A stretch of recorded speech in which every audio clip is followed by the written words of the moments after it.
Hey guys, welcome back. It's Lucid, and we've got another turn here with Sanatorium in friggin' All-Stars. So, first thing, our god has claimed the Turn of Fortune, which is great. It means we're now going to have Luck 2 in our provinces. Misfortune. Do we got No, we should have Misfortune 1, right? Yeah, Misfortune 1. And that means we actually have a chance to get heroes, which, we didn't get any now, but it doubled our hero chance, right? So basically you have a percent chance, I think, for each non-misfortune 3 scale you have. So anyway. And we cast Gift of Health. And it overrode Riches from Beneath, which is good news. Because we're fighting we're fighting everybody, I guess, but we don't really have any globals. We're Partner and Mother Oak. They've been forgetting to send us the gems. I have to keep reminding them. Which is a little annoying because it's kind of feels bad reminding them. But we're major stakeholders in that. Like, we put way more in it than they did. So I do expect them to keep paying us. But Gift of Health is going to be excellent here. If for no other reason than it will potentially just waste their gems on a Dispel or something. I think there's also a good chance that these guys try to steal it from us. Our nature income is a lot higher than theirs. I think they're going to have trouble doing it.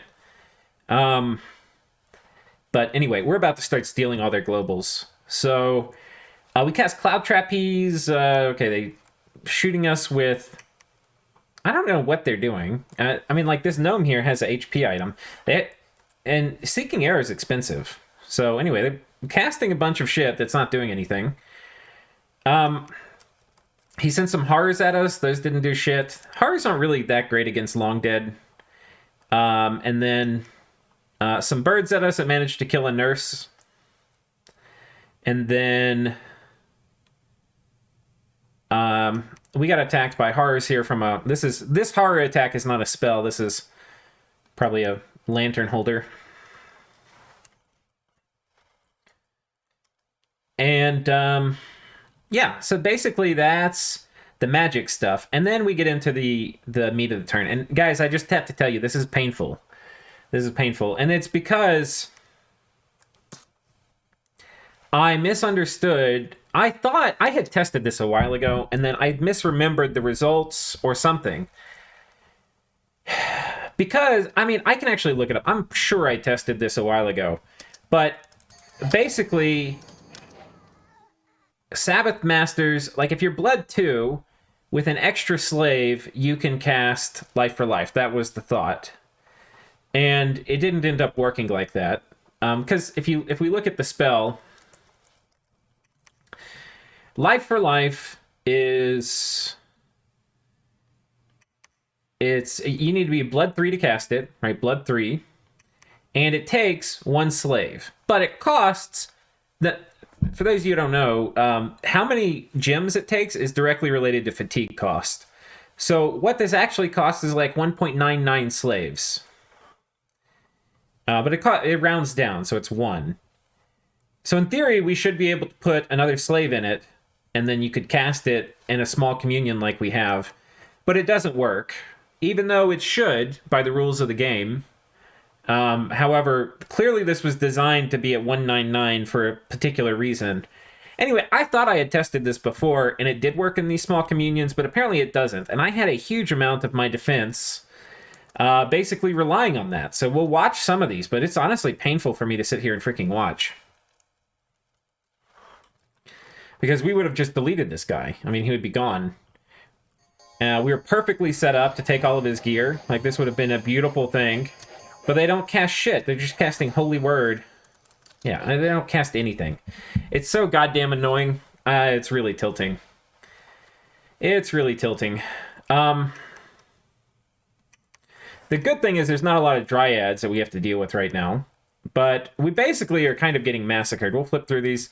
They bump here. They actually do a lot of bumping. Most of their losses is actually from bumping. Here we kill some Hurin priests, which these are going to come back as Malakwi, so I doubt he really cares too much. I think he's doing, yeah, Iron Warriors, and then Skelly Spam. No, doesn't work. Attacks us with some locusts. Here we attack. This looks like a loss. This actually is a small gain for us, I guess.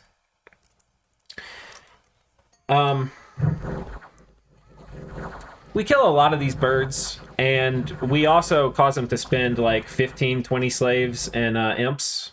I think it's like 15. So I'll trade 15 slaves and I don't remember for Black Hawks or whatever it is. Does it say? I think it's about 10 gems of hawks. So yeah, I mean, that part was okay. That was this one, and then coming down, we raid them here. I think this one we actually burnt the temple down, so that was... Or no, this one wasn't that. Then here, we're raiding ctalis. We're getting attacked by vampires. These are annoying.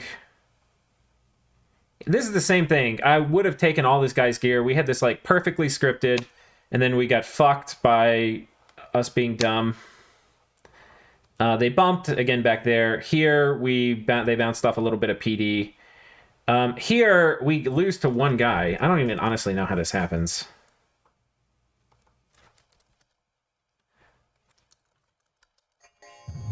So again,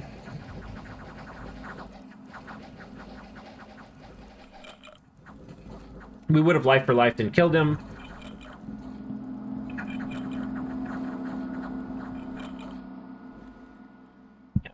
For shame.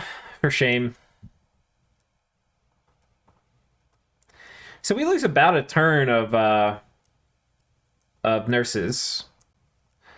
And about a turn of long dead. If we look at our score graph, yeah, we're about flat. So we can afford this, but it was a pretty bad turn. And the turn's due pretty shortly, so let's talk about what our plans are.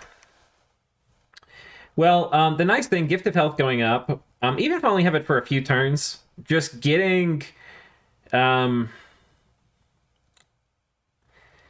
these guys healed will be pretty huge. That's really what I want, and then any of these guys we can get healed too is going to be great. So we'll see. Actually, I need to make sure we're moving them. Yeah, okay. To High Dominion. So that if we can get all of the... I think we can carry more.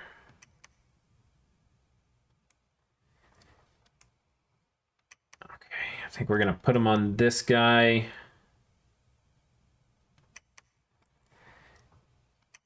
I think both of these guys are going to move... Yeah, they're going to come over here. We need to just basically get them in the High Dominion. Gift of Health gets rid of afflictions, but it works better where you have higher dominion. It also gives you bonus HP. But that's actually not going to help on a lot of our units. It'll help on our Garms, though. So, I mean, these guys are... okay, well, here is a good way to look at them. They're 98 HP. That is a lot of HP on these big, beautiful divas. So... And these guys aren't cursed, too, which is kind of nice. So, yeah, the plan is... There's some risk, like, they can magic face some stuff on us, and we didn't really get magic faced a lot here, though. But my goal is... we're going to first make sure none of these little shitty raiding squads can hurt us. So we're going to... probably, actually, I need to figure out where this guy's going to go. We're going to, basically, I need to have defensive forces in every single province here. And our god is going to be teleporting here. Now that we've claimed this throne. It would be nice to be, I wonder if we even could. No, we can't build a temple, but it would be nice to claim that throne. But our god's going to be teleporting here, and then our god will probably be stealing Earthblood Deepwell. And once that is stolen, And, oh, the other nice thing about claiming the Throne of Fortune is it's going to give us more Dom push, which we can always use more of. But yeah, well, I think we'll... No, we first are going to cast Galegate, because if Galegate... Basically, if Galegate knocks down... if Galegate knocks down Earthblood Deepwell, then I don't want to have overcasted it. Like, right now, it could already knock down, you know, one of my spells. It can knock down Gift of Health. Basically, it's going to knock down something, and I would rather have it knock down something I don't own. So, we're going to cast Galegate first. And we may cast Dark Skies second, but I have to see. Our air income's going to jump up to 50 a turn. We'll probably do a small overcasting of Earthblood Deepwell. And by small, I mean like 200, because basically how I'm going to want to have it set up is if, when Dark Skies goes up, I want it to overpower anything on the board, right? So it needs more than Gift of Health. I want it to... okay, time out. So Galegate, I want to overpower anything. Dark Skies, I don't want to overpower Galegate, but I do want it to overpower anything else. So I think next turn we'll have 330. We'll probably cast Galegate at 330, approximately. Maybe 320. Dark Skies will probably put it like 200-ish. Because it's got to knock down other things too. But I need to make sure Earthblood Deepwell is lower than Dark Skies, because Earthblood Deepwell is probably going to go up next. So it's probably going to be Galegate, Earthblood Deepwell, Dark Skies. And when Dark Skies goes up, there's going to be a good chance it knocks down one of my globals. So we might have to even try casting it a couple times, because... But if it bumps into Galegate, I don't want it to win, is basically the thing. I think I don't want it to win. Actually, I'm not sure. I'll have to think about it. We might put enough in it where it will even beat Galegate. Because Galegate isn't game-winning. Dark Skies is. But controlling Galegate means I control Dark Skies. Anyway. So that's basically it. We'll do some of this together, because part of me recording this is I want to, like... This is a painful turn, because it really sucks when things go... I mean, it was my fault, because I should have known how it worked better, but it's really frustrating when things don't work how you think they should. So, here is a good example. We've got another guy coming in. We basically are... we had the same thing. We're going to be doing... This guy's moving in, so he needs to bring some blood slaves. And we'll probably move another guy in. I don't really want to have only one caster. Right, so we'll put some slaves on him. And we'll give him the script. And this is basically how it needs to be, not how I had it. Right, so... And I think what I'm going to do here, too, is, you know, there's some flyers and stuff, like the elves can fly on round 5. And I want to, wherever I can, have bodyguards rather than what we had before. So these are all small little improvements that are going to help reduce our attrition and hopefully make us, you know, fuck up less. Problem doing this is, you know, they're not patrolling, which we want them to. But I also can take in and move some bodyguards with these guys. And because...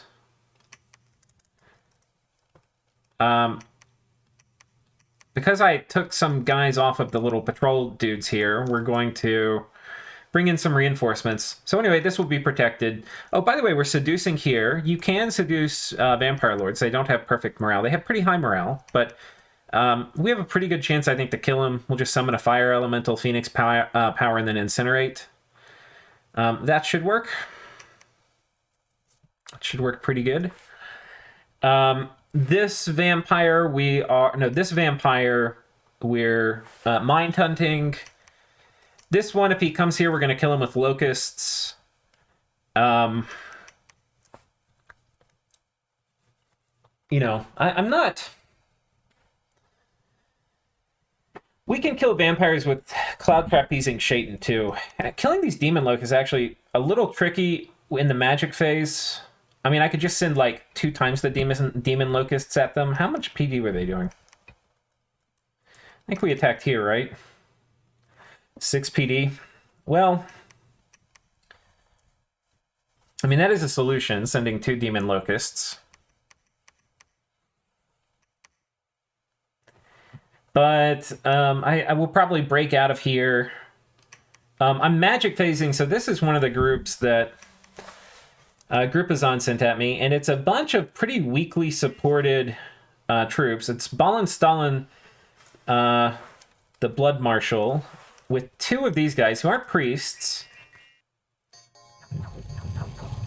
And they're casting, like, a bunch of things that aren't going to do anything. I think they were set up probably to go into a Sabbath, maybe. And this guy could be a Communion Master. But even still, as a Communion Master, he's only going to be Earth 2, Astral 2, maybe Earth 3. I mean, he could maybe Gifts of Heaven.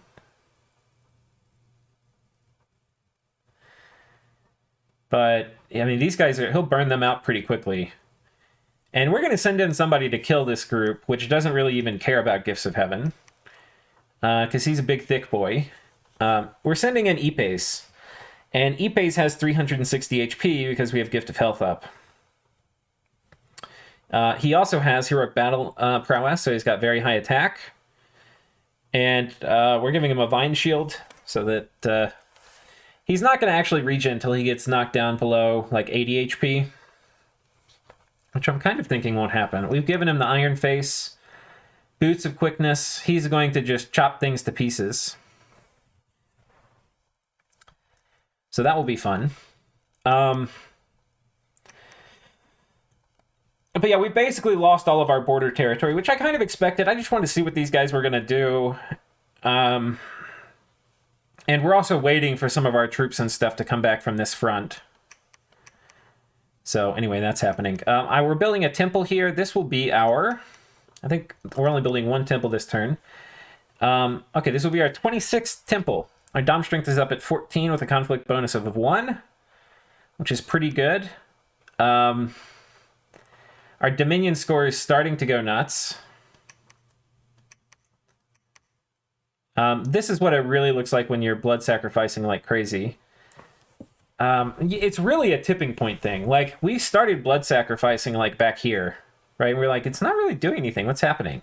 It's a tipping point thing. Like, you get a critical mass, and then all of a sudden it really starts working. So we've put a bajillion blood slaves in it by now, but it's finally working, so at least that's satisfying. Now, that said, it still is not really an enemy land. I mean, this is enemy land, but it used to be our land. So, yeah. But yeah, I think this turn is basically going to be, we've got, one thing I need to do too is, we're going to put these guys on bodyguards. We basically have to upgrade we have to protect our blood hunting operations a little better. That's basically what it comes down to. And we have to have at least, you know, people talk about like how tall or wide should you blood hunt? And honestly, I think a lot of it has to do with like protecting lands. Like, you need to be able to protect your blood hunting. So in that way, you generally are going to want fewer things that are better protected. On the other hand, you also want to protect your land, right? And so if you're too focused protecting your blood hunting, you're not protecting your land. So the interesting middle ground there is protecting your land by blood hunting it with a lot of dudes. And that's what we're going to try to do. But we fucked up horribly this turn. I mean, really bad. Like, epically bad. It would be really great, by the way, to put a 3 red seconds here. This is such a high... This is like a... It is a capital, basically. We should try to 3 red seconds this. I wonder if I can...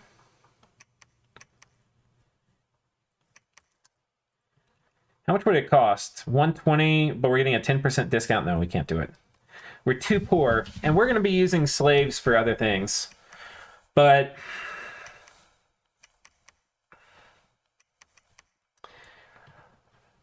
I think the other thing too is just like, what am I going to defend easily, and what's going to be hard?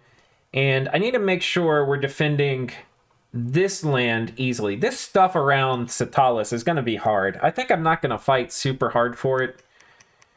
And we're just going to focus on keeping forts here and doing some casual raiding. Like, we'll come over here and raid this, I guess. And we can come over here and protect this. And I can probably move a few long dead here, too, to kind of help. But... And look, this was at like... I can't remember. Oh, let's go back and look what this was this previous turn in 61. It was... Yeah,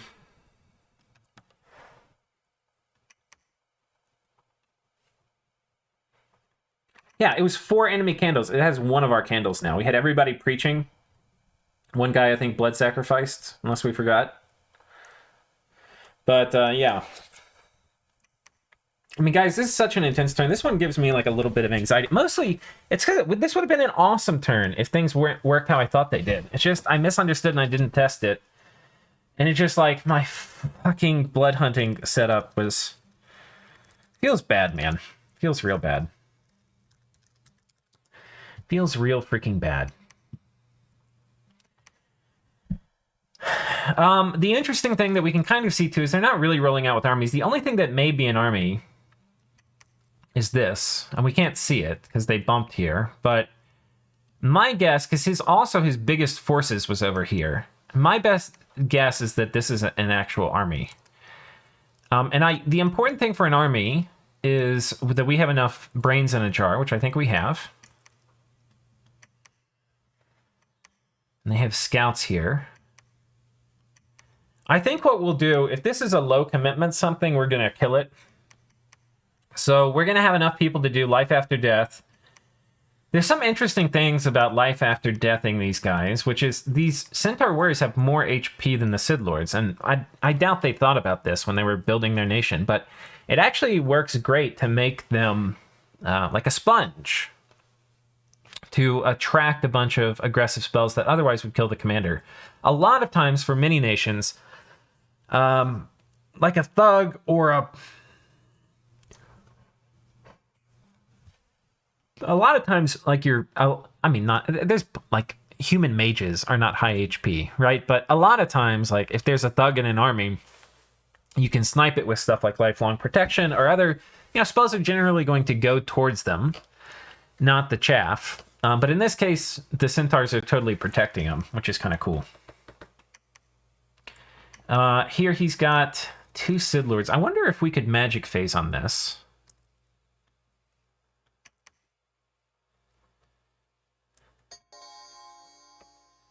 Firebrand and All Shield. They have Dark Vision.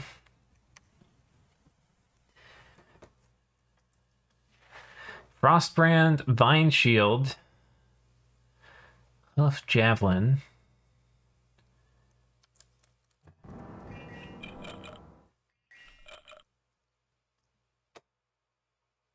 Their fire resistance is pretty good. I feel like we probably could kill them. Let's take a look at our kit. The Brands is not really ideal here. But I could magic phase move some Shaitan on top.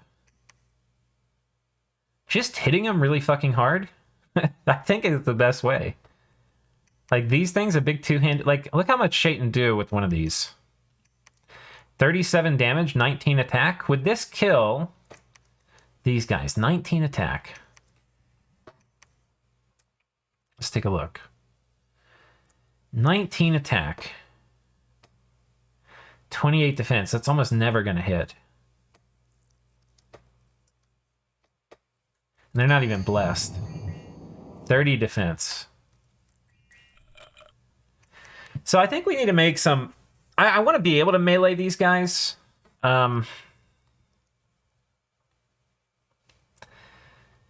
But if I can't, Be also nice to steal them. I mean, we have the Shaitan Works in high production, though. We've got some of these guys that might be able to, like this guy. 25 attack. A Dancing Trident. How would we script him? This guy would be like our dude. He's got a lot of HP. I think he gets... How many? I think these guys have fire. They have a ton of fire resistance, though.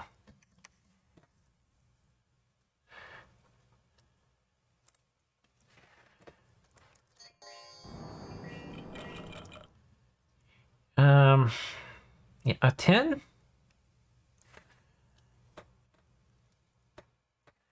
This guy only has 10.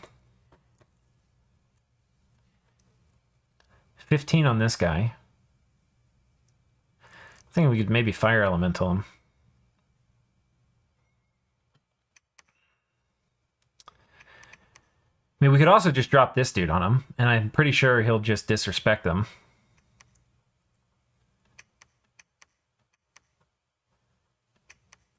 I don't know if the shield's good. I think they'll actually be able to cut through the shield. But if I have a flesh eater, we probably need to make more flesh eaters.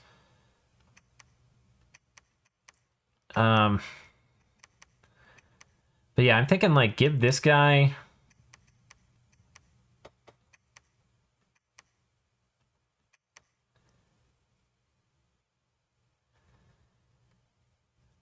you know what he needs?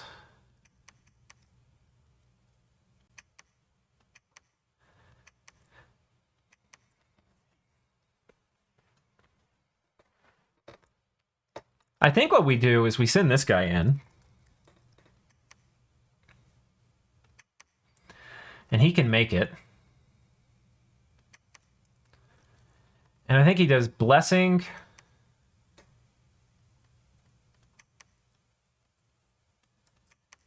We don't have... Oh, dude.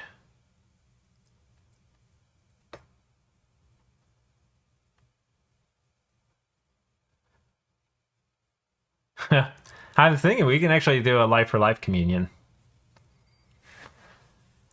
Because what's the PD here? The PD shit. What kind of PD do they get? They're playing with... I'm trying to remember their base nation. I actually don't know what their base PD type is. They're from Moria. So we probably have to include a life for life for the PD commander too. But these, I think, are pretty safe to hit. But, like, I could also hit this.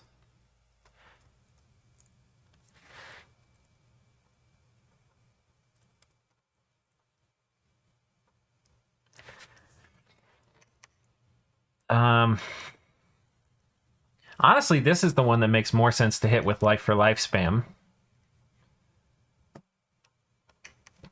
This one makes more sense to hit with a Melkwort. They can also do annoying things where they're stealthing out every turn, so all our magic face stuff can miss. Ugh. Fighting elves. The helves. We can also set this guy up to have him do charm spam, which I like the idea of very much.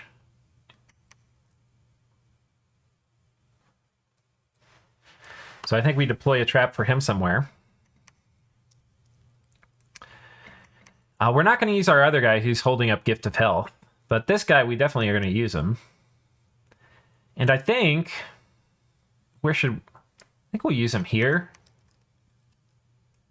Yeah, so he's going to do Strength of Gaia, Earth Power, and then we'll do Mass Protection, and then Advance and cast spells. And that's going to make him very difficult to do. I mean, these guys are going to have a hard time dying. Yeah.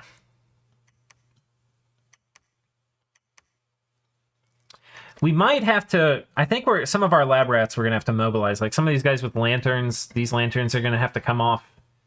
They're going to have to go here. I'm really going to have to get some good tunes, put them on, get a big cup of Steaming Hot Joe, and do some work on this turn. There's so much stuff. So, but before we quit out of this, Cloud Trapeze.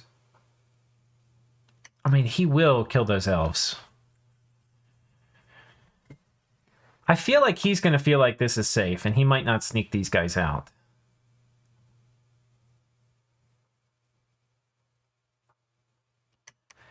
This is a kind of more important province to get back, though. This one is actually worth forting. I mean, based on that, we can Cloud Trapeze here. What's his morale? 30? Yeah, good luck.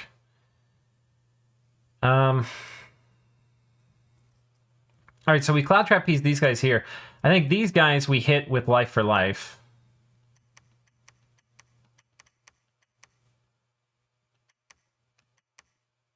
I'll put these up.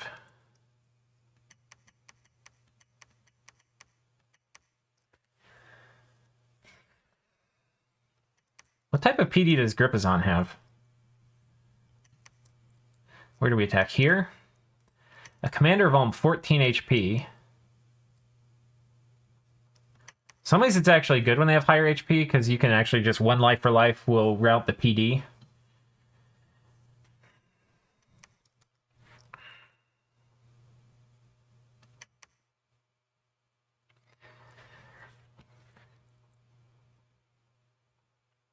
This is dangerous to Magic Phase over here, because they could have all sorts of armies I don't know. Akamono Chief. God, I feel so bad that these things all fucked up. All right, well, that I think we'll. This probably was like one of the worst episodes I've already ever produced, because basically I skimmed through all the battles, didn't hype them at all, was pissed, and then came here thinking I would talk through how we're going to defend, and then we really haven't talked about much. It's a little overwhelming. It's a little overwhelming during this turn. So I was kind of struggling with it. I was like, oh, we'll record it. It'll be better. It didn't. It didn't help. It's not better. I'll see you guys next time.